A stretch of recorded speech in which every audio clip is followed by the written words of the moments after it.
نحمده ونصلي على رسوله الكريم أما بعد فأعوذ بالله من الشيطان الرجيم بسم الله الرحمن الرحيم ولا تحسبن الذين قتلوا في سبيل الله أمواتا بل أحياء عند ربهم يرزقون صدق الله العظيم۔ عزیز دوستوں، اللہ تبارک و تعالیٰ نے ہم سب کو مسلمان بنایا، پوری انسانیت کے اندر ہمیں ایک امتیاز عطا فرمایا، پوری مخلوق کے اندر ایک خاص فضیلت عطا فرمائی۔ اللہ تبارک و تعالیٰ کا یہ بہت بڑا فضل ہے۔ اللہ تبارک و تعالیٰ کی تقریباً 18,000 مخلوقات کے اندر صرف اور صرف ہمیں یعنی کہ مسلمانوں کو امت محمدیہ کہا گیا، خیر امت کہا گیا۔ باقی انسان کو تو اشرف المخلوقات کہا گیا، لیکن اس کے اندر بھی مزید اس سے بڑھ کر جو فضیلت ملی ہے وہ ہمیں ملی۔ اس سے پہلے بھی بہت ساری قومیں آئی اور چلے گئی، بہت سارے نبی آئے اور چلے گئے، بہت ساری شریعتیں اور ادیان اور مذاہب آئے اور چلے گئے، لیکن اللہ تبارک و تعالیٰ نے کسی کو بھی حتمی طور پر قیامت تک کے لیے مبعوث نہیں فرمایا۔ یہ صرف اس امت کا خاصہ ہے، امت محمدیہ کی خصوصیت ہے۔ لیکن ہم سب کو یہ چیز ذہن میں رکھنی چاہیے کہ پوری دنیا کے اندر جہاں کہیں بھی مسلمان بستے ہیں، جہاں کہیں بھی مسلم آبادی ہے، پوری دنیا کے اندر ایک لوتا ایسا دیش ہے ہمارا جہاں پر ہر طرح کے لوگ ہیں، جہاں پر ہر رنگ اور ہر نسل کے لوگ ہیں اور ہر خاندان کے لوگ ہیں۔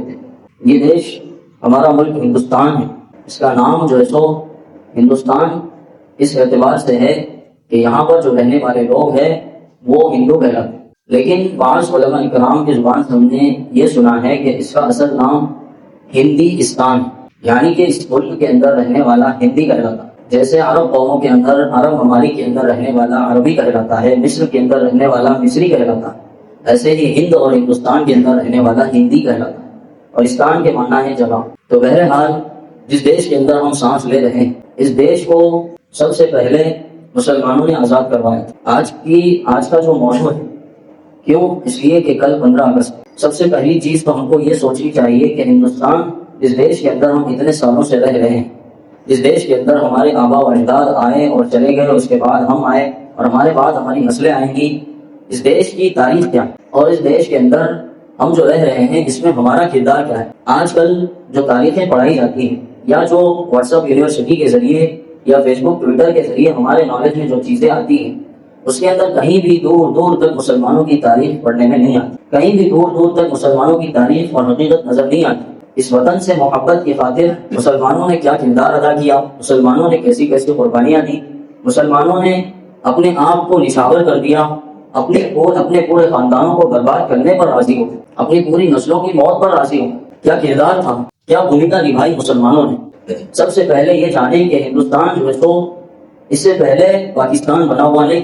جو پڑوسی ملک ہے جس کو پاکستان کہا جاتا ہے، یہ پہلے ہمارا ہی حصہ تھا۔ جنگ آزادی کے بعد اس کے 2 ٹکڑے، لیکن اس سے پہلے یہاں پر جن لوگوں کی حکومت تھی وہ انگریزوں کی حکومت تھی۔ تقریباً 1599 عیسوی کی بات، 98 یا 99، جس وقت واسکو ڈی گاما نامی ایک شخص انگریز جو ہندوستان آیا تھا تجارت کے سلسلے میں، مغربی بنگال کے علاقے کے اندر اس نے اپنی کشتی ٹھہرائی اور وہاں پر کاروباری سلسلہ شروع کیا، تجارتی کام شروع کیا، جس کے بعد دھیرے دھیرے اس کا کاروبار بڑھتا گیا، لیکن اس کا مشن کچھ اور ہی تھا، اس کی سازش کچھ اور ہی تھی، اس کے دماغ میں کچھ اور ہی چل رہا تھا۔ وہ آیا تھا ایک خاص مقصد کے خاطر۔ تجارت یہ تو ایک غیر ضروری عمل تھا، لیکن جو اصل مقصد تھا اس کا وہ یہ تھا کہ اپنے ملک کی تشہیر کرنا اور اپنے مذہب کی تبلیغ کرنا، یہ اسی طریقے سے وہاں کے لوگوں کو دھیرے دھیرے اپنی طرف مائل کرنا اور اپنے سے راغب کروانا، یہ اس کی سازش تھی۔ اور اس نے جو ہے سو اس محنت کو لگاتار بڑھاتا گیا، دھیرے دھیرے اس کی جماعت بڑھتی گئی اور پھر مزید اور لوگ بھی وہاں پر تجارت کے سلسلے میں آنے لگے۔ دھیرے دھیرے انہوں نے وہاں کے لوگوں کو متاثر کر دیا اور وہاں کے تقریباً علاقے کے اوپر قبضہ جما لیا۔ ہم سوچتے ہیں کہ بھائی ہندوستان کے اندر جو جنگ آزادی ہوئی ہے وہ 1857 میں ہوئی ہے یا اس کے بعد ہوئی، لیکن میرے بھائی ہندوستان کی تاریخ بہت پرانی، اس سے تقریباً 150 200 250 سال پہلے کی تاریخ، 200 سال پہلے جس وقت واسکو ڈی گاما آیا تھا تو اس کا جو مقصد تھا اس کے اندر وہ کامیاب ہو گیا۔ اس نے دھیرے دھیرے اس علاقے کے لوگوں کو اپنی طرف مائل کرنا شروع کر دیا اور اس کا قبضہ وہاں کے اکثر حصے پر ہو گیا۔ یہ تاریخ بتانی اس لیے ضروری ہے کیونکہ 1857 سے پہلے جو جنگیں ہوئی ہیں یا پھر جو آزادی کی تحریکیں چلی ہے، جو لڑائیاں لڑی گئی ہے، اس کے اندر صرف اور صرف مسلمانوں کا کردار۔ 1857 کے بعد تو باضابطہ ہر قبیلے اور ہر قوم کے لوگوں نے مل کر لڑائی لڑی، لیکن اس سے پہلے صرف اور صرف مسلمان اور ہمارے علماء کرام اور ہمارے قوم کے رہبران اور ملت کے جو قائد تھے وہ حضرات نے جنگ آزادی کی لڑائیاں لڑی، جس کے اندر ہمارے دارالعلوم دیوبند کے بڑے بڑے علماء کرام کے نام شامل، ایسی ایسی قربانیاں دی ہے کہ ہم اس کا اندازہ نہیں لگا سکتے۔ یہاں تک کہ اگر ہمارے علماء کرام کا حال یہ تھا کہ اگر شریعت کی بات آتی تھی یا اسلام کی بات آتی تھی جس کے اندر حکومت ہو، پھر چاہے وہ جونسی کی حکومت ہو، چاہے وہ انگریز ہو یا اسلامی حکومت ہو، مسلمان اگر بادشاہ بھی ہوتا تھا جو شریعت کے خلاف جاتا تھا اس کے خلاف ڈٹ جاتے تھے۔ تو یہاں پر تو انگریز، تو اس کی غلامی کیسے برداشت ہو سکتی؟ سب سے پہلے شاہ ولی اللہ محدث دہلوی رحمۃ اللہ علیہ نے عالمی بغاوت بلند کی، انہوں نے فتویٰ جو ہے سو جاری کر دیا کہ انگریز کے خلاف جنگ کرنا ہے۔ جو فتویٰ مشہور ہے شاہ عبد العزیز محدث دہلوی رحمۃ اللہ علیہ کا، وہ تو 1857 کا ہے، اس کے بعد کا، اس سے 150 سال پہلے یا اس سے ایک صدی پہلے، تقریباً 1757 کے اندر شاہ ولی اللہ محدث دہلوی رحمۃ اللہ علیہ نے فتویٰ جاری کر دیا۔ اس کے بعد باضابطہ 1857 میں شاہ عبد العزیز محدث دہلوی رحمۃ اللہ علیہ نے ہندوستان کو دارالحرب قرار دے دیا اور مسلمانوں سے یہ کہا کہ اب جو ہے سو ہر ظلم کے خلاف آواز اٹھانا ہم پر فرض ہے، حکومت کے خلاف عالم بغاوت بلند کرنا فرض ہے۔ ہر مسلمان کی ذمہ داری ہے کہ وہ اس غلامی کی زنجیر کو اپنے گلے سے اتارنے کے لیے جد و جہد کرے، اپنے گلے سے اس غلامی کی زنجیر کو توڑنے کی کوشش کرے۔ دارالحرب کا مطلب ہوتا ہے کہ اب یہ جو ملک ہے یہ کافروں کے قبضے میں آ چکا ہے، انگریزوں کے قبضے میں آ چکا ہے۔ اب یہ ملک جو ہے سو اب یہ ملک سیکولر نہیں رہا، ان کے فتوے کے بعد ساری چیزیں شروع ہوئی، لیکن اس سے پہلے کی جو قربانیاں ہیں تاریخ سے مٹا دی گئی۔ اور اس کی وجہ یہی ہے کہ آج کل جو نفرت انگیز تنظیمیں ہیں، آج کل جو ہمارے لیڈر جو گھر پر بیٹھے ہوئے ہیں، جن کی قیادت میں ہم اپنی زندگی گزار رہے ہیں، جو حکمران ہمارے اوپر مسلط ہوئے ہیں، یہ ایسے لوگ ہیں جو اس ملک سے اسلام اور مسلمانوں کو ختم کرنے کی کوشش کرتے ہیں۔ اور جو ہے سو لگاتار جب سے ملک آزاد ہوا ہے تب سے ہی اسلام پر حملے شروع کیے، جب سے ان کی کوشش ہے کہ اس دیش سے اور اس ملک بھارت سے اور اس پاک وطن سے اسلام اور مسلمانوں کا مکمل طریقے پر صفایا کر دیا جائے، ان کو نیست و نابود کر دیا جائے، ان کا نام و نشان نہ ہو۔ اور آج اس کا شکار ہم خود بنے ہوئے، آج ہمارے اوپر بھی وہی لوگ مسلط ہیں۔ اس وقت کے علماء کرام پر قربان جائیں کہ انہوں نے ایسی ایسی قربانیاں دی جس کا ہم تصور بھی نہیں کر سکتے۔ مالٹا کی جیل میں گئے، کالا پانی کی سزائیں کاٹی، بالا کوٹ کی پہاڑیوں پر جو ہے سو علماء کرام کو شہید کیا گیا، طرح طرح کی سزائیں دی گئی۔ حجت اللہ فی الارض قاسم العلوم والخیرات بانی دارالعلوم دیوبند مولانا قاسم نانوتوی رحمۃ اللہ علیہ، جنہوں نے انگریز کے خلاف علم بغاوت بلند کی، ان کو جیل کے اندر ڈال دیا گیا۔ ان سے کہا گیا کہ آپ اس بغاوت سے پیچھے ہٹیں، لیکن انہوں نے جو ہے سو انگریز کی غلامی برداشت نہیں کی، اور اتنے بڑے آدمی کا جنازہ، اتنی بڑی ہستی کا جنازہ جیل سے نکلا۔ اسی طریقے سے امام اعظم ابو حنیفہ رحمۃ اللہ علیہ جس وقت زندہ تھے اور ان کا جو ہے علم کا دبدبہ پوری ریاست کے اندر چل رہا تھا، اس وقت ایک بادشاہ تھا خلیفہ منصور، اس نے امام اعظم ابو حنیفہ رحمۃ اللہ علیہ کے سامنے ایک آفر پیش، ان سے کہا کہ آپ کو قاضی القضات بنا دیا جائے، آپ قاضی بن جائیں گے، اور آپ کا جو بھی فیصلہ ہوگا، آپ کا جو بھی اعلان ہوگا، وہ پورے جو ہے سو دنیا کے اندر اسلامی ممالک کے اوپر لاگو، مغرب سے لے کر مشرق تک، جنوب سے لے کر شمال تک، ہر جگہ پر جہاں پر بھی اسلامی حکومت ہوگی وہاں پر آپ کا قانون چلے گا، آپ کا فیصلہ اور آپ کا فتویٰ چلے گا۔ لیکن اس وقت امام اعظم ابو حنیفہ رحمۃ اللہ علیہ نے انکار کر دیا، کیونکہ وہ جو بادشاہ تھا وہ انصاف پسند نہیں تھی، اور وہ سمجھ گئے کہ اس کے پیچھے اس کی کچھ نہ کچھ سازش ہے۔ بار بار اصرار کرنے پر انہوں نے کہا کہ اس کی وجہ یہ ہے کہ جس وقت آپ مجھے قاضی القضات بنا دیں گے، میرے ہاتھ میں جو ہے سو یہ ذمہ داری سونپ دیں گے، اس وقت آپ کے لوگ آئیں گے اور کوئی فتویٰ لے کر آئیں گے، کوئی مسئلہ لے کر آئیں گے جو شریعت کے خلاف ہوگا، وہ مجھ سے کہیں گے کہ آپ اس کے اوپر اپنی مہر لگا دیں، اور مجھے اس وقت مجبوراً آپ کی بات ماننی پڑے گی۔ اسی لیے میں نے انکار کر دیا، اور اس انکار کی وجہ سے ان کو سزا بھی ملی۔ امام اعظم ابو حنیفہ رحمۃ اللہ، آج ہم جن کے نام لے رہے ہیں، جن کے مسلک کی ہم اقتدا کرتے ہیں، تو ہمارے جو بڑے اکابرین تھے، جو ہمارے اسلاف تھے، انہوں نے شریعت کے خلاف کبھی بھی قدم اٹھانا برداشت نہیں کیا، چاہے وہ بادشاہ جیسا بھی۔ امام احمد ابن حنبل رحمۃ اللہ علیہ کے بارے میں لکھا ہے کہ ان کو جو ہے سو گرفتار کر لیا گیا، اس وجہ سے کہ وہ اس وقت کے بادشاہ کے خلاف فتویٰ جاری کر رہے تھے، اور ان کو مجبور کیا گیا کہ آپ جو ہے سو اپنے فتوے سے پیچھے ہٹ جائیں۔ لیکن امام احمد ابن حنبل رحمۃ اللہ علیہ نے صاف انکار کر دیا، جس کی وجہ سے ان کو جیل میں ڈال دیا، اور اس وقت کے بادشاہ نے ان کو اتنے کوڑے لگوائے کہ جو جلاد تھا کوڑے لگانے والا وہ خود لکھتا ہے، جس کو مولانا ابوالکلام آزاد رحمۃ اللہ علیہ نے اپنی کتاب میں نقل کیا ہے کہ اس جلاد کا کہنا تھا کہ میں نے امام احمد ابن حنبل کو اتنے کوڑے لگائے کہ جتنے اگر کسی ایک ہاتھی کو لگائے جاتے ہیں تو وہ مر جاتا۔ سے اندازہ لگا سکتے کہ ہماری جو قربانیاں ہیں اس شریعت کو بچانے میں، اس وطن کو بچانے میں، اتنی قربانیاں کسی نے نہیں کی۔ 50 ہزار علماء اکرام قربان ہو گئے، لاکھوں مسلمان جو ہے سو شہید ہو گئے۔ آج ہماری تاریخ کو جو ہے سو ہمارے ملک سے اور ہمارے جو ہے سو پورے اس نظام سے مٹانے کی کوشش کی جاتی ہے۔ آج اگر ہم دیکھیں ہمارے اسکولوں کا جو نظام تعلیم ہے یا جو ہمارے کالجوں کے اندر جو نصاب پڑھایا جاتا ہے اس کے اندر کہیں پر بھی مسلمانوں کی تاریخ نظر نہیں آتی۔ 100 میں سے 1 سے 2% تاریخ کہیں نہ کہیں مل جائے تو غنیمت۔ حالانکہ اس دیش کو اور اس ملک کو آزاد کرنے میں سب سے بڑا کردار ہمارا، ہم بار بار سنتے بھی ہیں، شاید ہم میں سے ہر ایک کو پتا بھی ہوگا کہ چاندنی چوک سے لے کر تقریباً 1 لاکھ سے زیادہ علماء اکرام کی گردنیں لٹکی بھی تھی ہر درخت کے اوپر۔ دہلی کی جامع مسجد پر ہر درخت پر علماء اکرام کی لاشیں جو ہے سو لٹکی بھی تھی، ان کی گردنیں لٹکی۔ اتنی قربانیاں ہم کسی کی بھی جو ہے سو تاریخ کے اندر پڑھ نہیں سکتے، بڑھیں گے کہاں سے؟ نہیں۔ آج اگر ہم اپنے حکمرانوں کی زبان سے اگر ہندوستان کی تاریخ سنیں گے تو ان کی زبان پر گاندھی جی کا نام آئے گا، سبھاش چندر بوس کا نام آئے گا، ہر ایک کا نام آئے گا، لیکن کسی بھی مسلم قائد کا یا کسی بھی مسلم لیڈر کا جس نے اس ملک کی آزادی کے لیے قربانی دی ہے نام نہیں آئے۔ اس سے ہم کو یہ سبق سیکھنے ملتا ہے کہ ہم کو اپنی تاریخ خود جاننی ہوگی، اپنی تاریخ ہم کو خود معلوم کرنی ہوگی۔ تقریباً 250 سال کی تاریخ ہے، اتنے کم وقت میں تو بیان نہیں کی جا سکتی، اور معلوم کرنا بھی ضروری، کیونکہ آج ہم ہی سے جو ہے ثبوت مانگا جاتا ہے کہ تم نے اس دیش کے لیے کیا ہی، تمہاری کیا بھومکا رہی، تم نے کیا قربانی دی ہے، کیا کردار ادا کیا۔ کسی علاقے کے اندر ابھی کچھ دن پہلے خبر آئی تھی کہ ایک شخص نے تقریباً اپنی شہریت ثابت کرنے کے لیے عدالت کے اندر 32 ڈاکومنٹس جمع کیے۔ کتنے؟ 32 یا اس سے کچھ زیادہ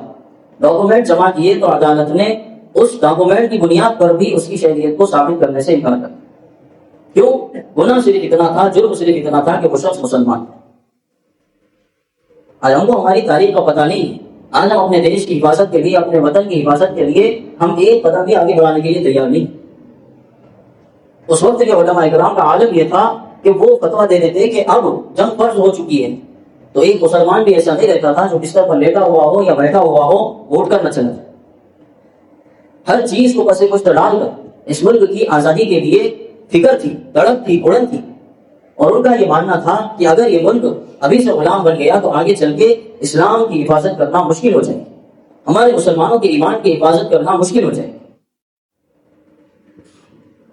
تو اس چیز سے ہم کو یہ چیز سیکھنے ملتی ہے کہ ہماری تاریخ ہم کو خود یاد رکھنی پڑے گی۔ ہم کو اسکولوں کے اندر یہ چیز نہیں پڑھائی جائے گی، کالجوں کے اندر یہ چیز ہم کو سیکھنے نہیں ملے گی۔ اگر ہم دنیا کی کسی بھی کتاب کا مطالعہ اگر کریں گے تو ہم کو ہماری تاریخ کہیں نہیں ملے گی، ہم کو ہماری تاریخ خود پڑھنی ہوگی۔ علماء کرام کی جو قربانیاں ہیں اس کو ہم کو یاد رکھنا ہوگا۔ ہم نے جو قربانیاں دی ہے، ہمارے باپ داداؤں نے جو قربانیاں دی، لاکھوں مسلمان شہید ہوئے، اتنے سارے عالم نہیں تھے، وہ سارے حفاظ نہیں تھے، وہ سارے مفتیان کرام نہیں تھے، صرف مسلمان تھے، ہم جیسے ہی نارمل مسلمان تھے، عام مسلمان۔ اس وقت کے علماء کرام کی انتھی کوششوں کے بعد یہ چیز مسلمانوں کے اندر پیدا ہوئی۔ شاہ اسماعیل شہید رحمۃ اللہ علیہ، ان کے ساتھ اور 1-2 لوگ تھے جنہوں نے تقریباً 500 کلومیٹر کا فاصلہ طے کر کے پورے دیش کے اندر بلکہ پورے ملک بھر کے اندر اس تحریک کو چلایا تھا، عوام کے اندر جو سو اس تحریک کی بیداری جو سو جگائی تھی، اور عوام کے اندر اس چیز کو پیدا کیا تھا کہ وہ ظالم حکومت کے خلاف اپنی آواز اٹھائے اور جدوجہد کرے۔ ہر ایک مسلمان کے اوپر یہ چیز فرض عین ہو گئی کہ اب وہ انگریز حکومت کا جو ہے سو سامنا کرے، ان کے خلاف اپنی آواز بلند کرے۔ کئی لاکھوں مسلمانوں کو شہید کر دیا گیا، کئی سارے علماء اکرام کو شہید کر دیا گیا، تحریک آزادی کے جتنے بھی علماء اکرام تھے سارے کے سارے شہید ہو گئے۔ ان کی تاریخ ہمیں کیسے پتہ چلے؟ مولانا ارشد مدنی جو ابھی حیات ہے، اطال اللہ عمرہ، اللہ تبارک و تعالیٰ ان کی حفاظت فرمائے، ان کی زبان سے کئی دفعہ ہم نے سنا ہے کہ مولانا حسین احمد مدنی رحمۃ اللہ علیہ انگریز کے سامنے جو ہے سو ڈٹ کر کھڑے ہو گئے۔ انہوں نے ایک فتویٰ دیا تھا کہ انگریز کی فوج میں بھرتی ہونا حرام، تو انگریز نے ان کو اپنی عدالت کے اندر اور اپنے کورٹ کے اندر پیش کیا اور ان سے کہا کہ اپنا یہ فتویٰ واپس لے۔ تو انہوں نے کہا کہ میں اب بھی یہی فتویٰ دوں گا کہ انگریز تیری فوج میں بھرتی ہونا حرام۔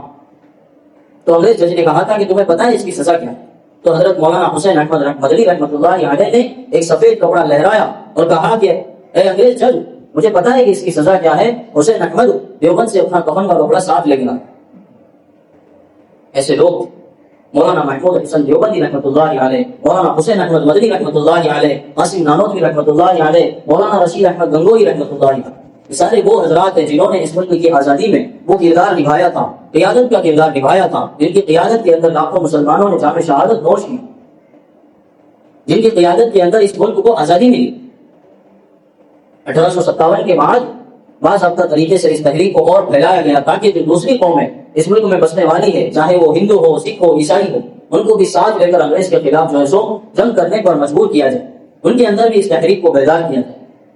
اس کوشش کو لے کر علماء کرام نے جد و جہد کی، تب جا کر 1947 میں ہمیں آزادی ملی۔ انگریز نے 200 سال تک محنت کی تھی اس ملک پر قبضہ کرنے کی۔ اندرونی طور پر وہ لوگ جو ہے سو مزدور کی شکل میں آتے تھے اور وہاں پر آ کر جو ہے سو تجارت کی غرض سے وہاں پر اپنا ایک پروانہ بنا لیتے تھے اور ایک سرٹیفکیٹ بنا لیتے تھے کہ ہم لوگ یہاں پر تجارت کی غرض سے آتے ہیں، مزدور بن کر آتے ہیں۔ لیکن ان کے اندر یہ سازش رچی ہوئی تھی، ان کا یہ پروپیگنڈا تھا کہ کس طریقے سے پورے ہندوستان کے اوپر قبضہ کیا جائے۔ مغربی بنگال کے اندر ادھر ہمارے علماء کرام لڑ رہے ہیں، ادھر اگر دیکھا جائے میسور کی طرف تو ادھر جو ہے سو فتح علی سلطان ٹیپو شہید رحمۃ اللہ علیہ لڑ رہے ہیں۔ یعنی کہ پورے جنوب اور شمال کے اندر ہر طرف جو ہے سو ہمارے مسلم قائد اس جنگ کا حصہ بن رہے تھے اور اس ملک کو آزاد کرنے کی کوششیں کر رہے تھے۔ حضرت ٹیپو سلطان شہید رحمۃ اللہ علیہ جب تک حیات تھے کسی کی ہمت نہیں تھی کہ وہ یہ کہہ سکے کہ یہ ملک ہمارا ہے، لیکن جیسے ہی حضرت ٹیپو سلطان شہید رحمۃ اللہ علیہ اس دار فانی سے کوچ کر گئے تو اس وقت جو انگریز تھا لارڈ ہارس، جس کا نام کتابوں کے اندر لکھا ہوا ہے، وہ آیا اور اس نے جو ہے سو ٹیپو سلطان شہید رحمۃ اللہ علیہ کے چھاتی پر پیر رکھا اور پیر رکھ کر یہ کہا کھڑے ہو کر کہ آج سے ہندوستان ہمارا ہے۔ ایسے ایسے رہنما ہمارے تھے، ایسے ایسے قائد ہمارے تھے جنہوں نے جنگ آزادی کے اندر اپنی جانیں قربان کر دی۔ آج ہم میں سے 99% لوگوں کو ہماری تاریخ پتہ نہیں، اتنی پرانی تاریخ چھوڑو، ہمارے پردادا کی تاریخ ہم کو پتہ نہیں ہوتی۔ تقریباً 150 سال یا 100 سال پرانی تاریخ ہم کہاں سے آ سکتے؟ آج ہم سے جب اگر پروف مانگا جائے، ثبوت مانگا جائے تو ہم لاجواب ہو جاتے ہیں، ہم کو پتہ ہی نہیں ہے کہ ہماری تاریخ ہے کہ بھائی تم لوگوں نے کیا اس کے اندر کردار نبھایا، ایک نام ہماری زبان پر نہیں آتا۔ آج 15 اگست کا موقع ہو یا پھر 26 جنوری کا موقع ہو، انڈیپینڈنس ڈے جس دن منایا جاتا ہے، اس دن جو ہمارے لیڈران آتے ہیں جو جہالت سے بھرپور ہوتے ہیں، وہ آ کر جو ہے سو اسپیچ دیتے ہیں جس کے اندر وہ کہیں پر بھی مسلمانوں کی قیادت کا ذکر نہیں کرتے، مسلمانوں کی قربانیوں کا ذکر نہیں کرتے۔ زیادہ سے زیادہ جواہر لال نہرو جی کا نام آ جاتا ہے، اس کے علاوہ کسی اور لیڈر کا، کسی اور عالم دین کا نام نہیں آتا جنہوں نے اتنی بڑی بڑی قربانیاں دی۔ یہ تاریخ ہم کو کہاں سے ملے گی، کہاں سے سیکھنے کو ملے گی؟ آج ہم نے مدارس کو چھوڑ دیا، علماء اکرام کو پسے کشت ڈال دیا، قرآن کو چھوڑ دیا، سنت کو چھوڑ دیا، تو یہ تاریخ ہم کب پڑھیں؟ یہ تو تاریخ بہت دور کی بات ہے۔ آج جو ہمارے پاس موجود ہے قرآن، ہم اس کو نہیں پڑھتے۔ آج ہمارے پاس علماء اکرام موجود ہے، ہم ان سے جو ہے سو باتیں سنتے ہیں، تو اتنی پرانی تاریخ ہم کہاں سے یاد رکھیں؟ 100-150 سال پرانی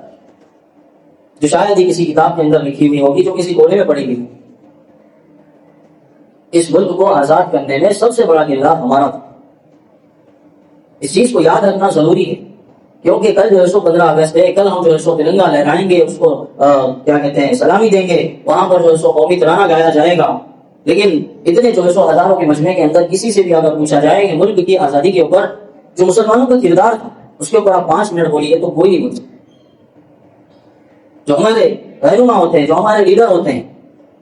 ان کو بھی کچھ پتہ نہیں ہوتا، وہ آئیں گے گاندھی جی کا نام لیں گے، بس گاندھی زندہ باد بول کر چلے جائیں۔ مسلم قیادت کی جو تاریخ ہے وہ بہت ہی نرالی تاریخ اور بہت ہی لمبی تاریخ، جس کو ہم کو یاد رکھنا بہت ضروری ہے۔ آج ہمارے اوپر وہی حملے پھر سے ہو رہے ہیں، ہماری شریعت کے اوپر حملے ہو رہے ہیں، ہمارے مذہب کے اوپر حملے ہو رہے ہیں، ہماری کتابوں کے اوپر حملے ہو رہے ہیں، مسلم قائدوں کے اوپر حملے ہو رہے ہیں۔ کیوں؟ یہی کوشش ہے جو آج سے تقریباً انگریزوں کی جو سوچ تھی، آج کی ان لوگوں کی بھی وہی سوچ ہے۔ آج یہ لوگ ہم سے جو ہے سو ہمارے دیش بھکتی کا پروف مانگتے ہیں، جنہوں نے اس دیش کی آزادی کے اندر 1 پیسے کی بھی قربانی دی، 1 پیسے کا بھی ان کا کردار نہیں، انہوں نے کوئی کردار نہیں نبھایا۔ اس وقت یہ انگریزوں کی تلے چاٹنے میں مصروف تھے۔ جو اتنا بڑا سنگٹھن ہے جس کا نام بھی مسجد میں لیا نہیں جاتا، اور جس کو کہا جاتا ہے کہ یہ ہندوستان کا ایسا NGO ہے جس نے اس ملک کو آزاد کرانے میں بہت بڑی بھومکا نبھائی،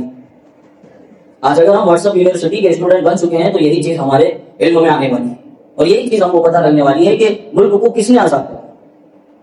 جب تک ہم صحیح طریقہ اختیار نہیں کریں گے، جب تک ہم صحیح رہنمائی حاصل نہیں کریں گے، تب تک ہم کو تاریخ پتہ نہیں ہوگی۔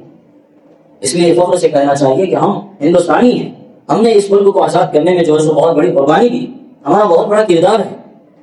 ہمارے علماء کرام نے قربانیاں دی، ہمارے باپ داداؤں نے قربانیاں دی، تو ہم سے حروف مانگنے والے کون ہوتے؟ آج ہم اس چیز کا ڈر لیے بیٹھے ہوئے ہیں کہ بھائی اگر ہم کچھ بولیں گے تو ہم کو اٹھا کر ڈال دیا جائے گا، پھر جو ہے سو ہر قدم کا مقدمہ چلتا رہے گا، وہیں پر ہماری موت ہو جائے گی اور ہم کو کوئی پوچھنے والا نہیں۔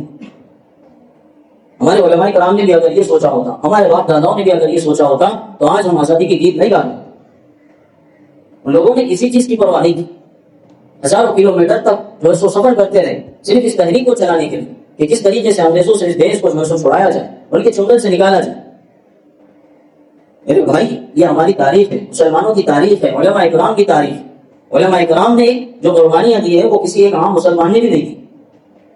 اور آج ہم انہیں علماء کرام کو جو ہے سو پوچھتے ہیں، ان علماء کرام کے اوپر جو ہے سو تہمتیں باندھتے ہیں، ان علماء کرام کو جو ہے سو ذرا سا پوچھ کر نہیں دیکھتے، ان کی تھوڑی بھی عزت نہیں کرتے۔ یہ وہی علماء کرام ہیں جنہوں نے ہمیں آزادی دلائی۔ آج جس آزاد بھارت کے اندر ہم رہ رہے ہیں یہ ہمارے علماء کرام کی قربانیوں کی بدولت۔ اللہ تعالیٰ ہم سب کو صحیح سمجھ عطا فرمائے، اور دین کی اور دنیا کی جو مسلمانوں کی تاریخ ہے اس کا علم ہم کو حاصل کرنے کی توفیق عطا فرمائے۔ آمین۔ وآخر دعوانا الحمدللہ رب العالمین۔